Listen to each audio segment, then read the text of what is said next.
কঙালী বিহু কবি যজ্ঞেশ্বৰ শৰ্মা।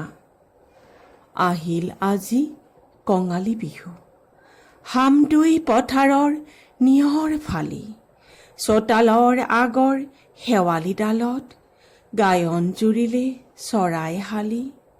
জলত পদুম থলত পদুম, বতাহৰ কাণত গোন্ধৰ ভাৰ, বিহুৰ লগোৱা শীতল বতাহ সুৱদি সুৱদি লাগিছে যাৰ।